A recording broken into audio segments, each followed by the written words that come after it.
Good morning, everyone. I hope and pray this nugget will encourage your faith in God. I'm one of the ministers of Love Gospel Assembly, and today's nugget is about the woman with the issue of blood. And you'll find this story in the Gospels, and when you get a chance, read it in different versions. Mark 5:25 to 34, Luke 8:43 to 48, and Matthew 9:20 to 22. This woman had a bleeding disorder for 12 years. She had a financial problem because she spent all her money on medical doctors. And you find that in Mark 5:26. She had a severe religious problem according to the law.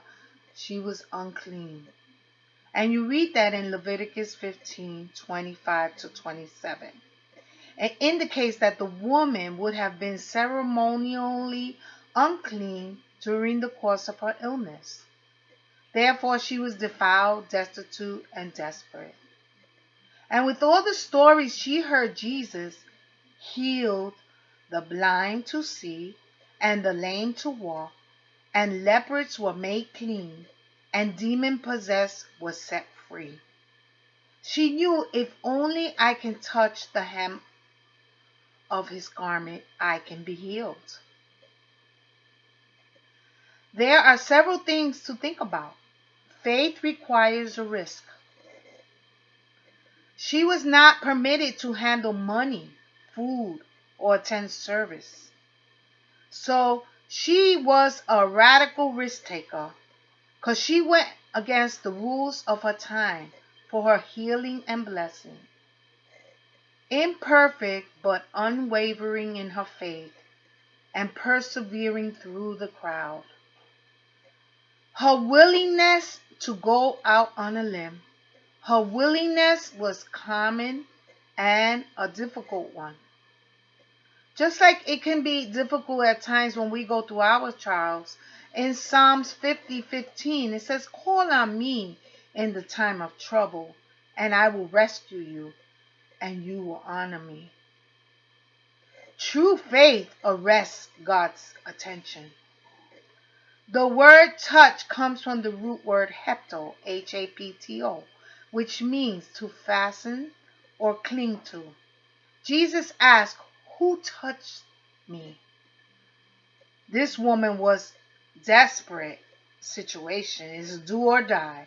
And this was her last option, an opportunity to escape her situation.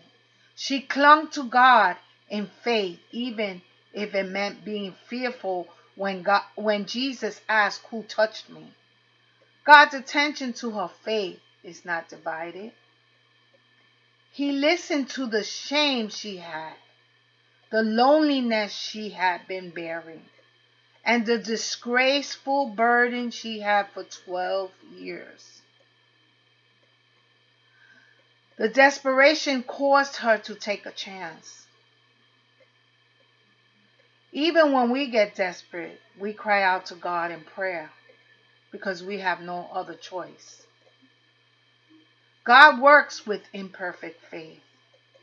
Check this out. He called her daughter when others did not want to have anything to do with her. When he said, "Daughter, your faith has healed you."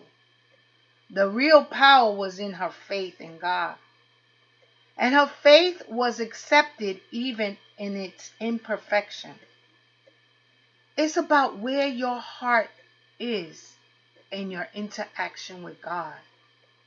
Go in peace, receive healing, but it also meant that she received salvation.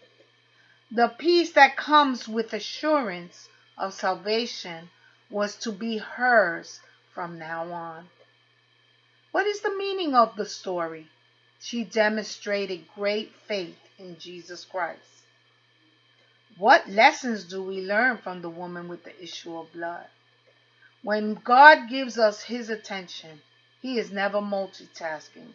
A faith as deep and unwavering as this woman's not only earns God's attention, but it also secures his undivided attention. God rewards those who stretch toward heaven with faith. He responds to authentic faith, even if it's imperfect. When God heals, it is complete, touching every area of our life, even eternity. Be encouraged today. I hope this nugget has encouraged your faith through any difficult situations in your life. Because even though we believe in Jesus Christ, we will go through trials and tribulations. And I pray that God will give you his attention. God bless you. Thank you for joining us in this week's Nuggets of Hope. We hope you continue to join us, and we hope that you are blessed by each teaching. You can join us on Instagram, Facebook, or YouTube. God bless you.